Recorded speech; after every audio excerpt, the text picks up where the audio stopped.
Good afternoon, Blue Devil fans, and welcome to the 8th edition of the Central Connecticut Softball Show. I'm Tommy Mead, here with head coach Jeff Franquet. Coach, since we last spoke, you had a 3-3 week. You swept a doubleheader yesterday from Holy Cross over the weekend. You split with Mount St. Mary's, and then you had a tough day at Monmouth. But a couple of games that maybe got you ready for some tough postseason competition. Yeah, we went 1-3 on the weekend, and arguably we could have won all 4 games. Mount St. Mary's, they hit a home run to tie the game up. We essentially, it came down to 2 things that last weekend. It came down to our defense at times and timely hitting. The 1-0 Monmouth game, I think we left 8 or 9 runners in scoring position. You just got to come up with big hits. It's really what it comes down to. And the end of the year, it's playing good defense and timely hitting. It was nice to get back on track yesterday with Holy Cross. Laura and Nicole threw really well, but offensively we sputtered a little bit.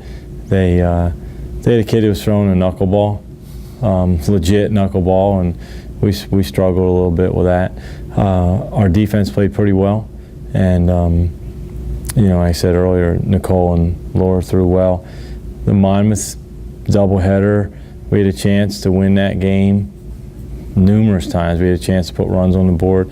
The second game, it was 3-2 in the 5th, and we have a base running blunder that would have tied the game up 3-3, and then who knows what would have happened from there.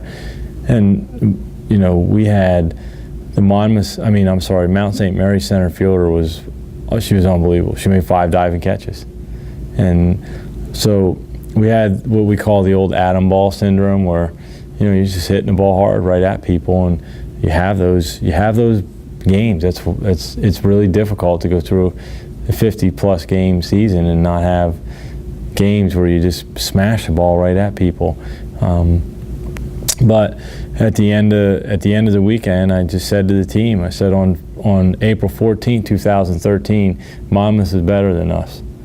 But all we need to worry about is who's going to be better on 5/10, 2013, and hopefully that'll be us. Coach, yesterday your sweep of Holy Cross, you followed the same formula you used earlier in the season when you swept the Crusaders. Laura threw a shutout, Nicole threw a shutout. Why don't you talk about yesterday's games? Yeah, it's I know you and Tom mentioned today that against 4 games they haven't scored a run against us in 4 games. It's not like they're throwing perfect games or no hitters. I mean, we're working out situations. In the first inning yesterday that Nicole threw, they had bases loaded in the first inning, and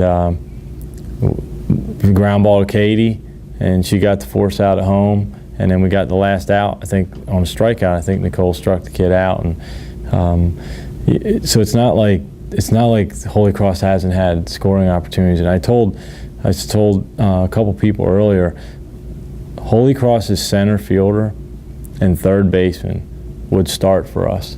They are legit players, and he has a handful of really good players on that team, and I like playing them. It teaches our kids to make the adjustments to the different pitching. And they're very well coached, and the coaching staffs, they're great people. The programs, they're just good kids. And so we do a home and away every year, and as long as I'm here and as long as he's there, we'll do a home and away series every year. It's competitive, but it's very difficult to shut someone out 4 times in a row. So since that's been brought to my attention, it's it's a nice accomplishment, and it was good momentum. We played 2 pretty good games going into this weekend, Fairleigh Dickinson, and last year, Fairleigh Dickinson, we lost both those games in late innings. So hopefully the momentum from playing well yesterday will carry over into this Sunday. Coach, you mentioned the Knights of Fairleigh Dickinson. You play a doubleheader on Sunday. What's your game plan going into that game? Well, it'll certainly be number 33 in the 8-foot circle. We might fluctuate the lineup a little bit as far as in that 4, 5, 6 area, but nothing's going to change. I mean, we'll keep Brittany at the DP spot. I like her at the 9-hole, and she gets on. She creates a lot of havoc on the bases. And the first 4 or 5 will be the same. Fairleigh Dickinson beat us last year 3-2, 3-2, and both in the bottom of the 7th inning. And we've said it numerous times. We were 1 win shy of making a tournament last year for our 2nd year in a row, which potentially this year would have been our 3rd year in a row. They're competitive. They're splitting with some teams. I think they split with Robert Morris or Monmouth, one of the two. So they're splitting with the teams that are in the upper top 4, top 5 in the league. They have a new coach.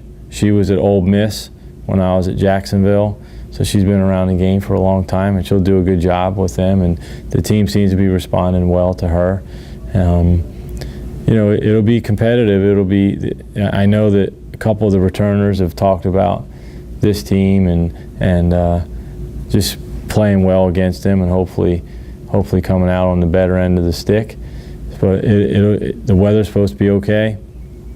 It's a good day to go out and play 2 and win 2 and get to that lucky number 13, and then we can take it from wherever we need to take it from the following weekend against Robert Morris and Quinnipiac. Coach, good luck this weekend. Thanks, Tommy. Go Blue Devils.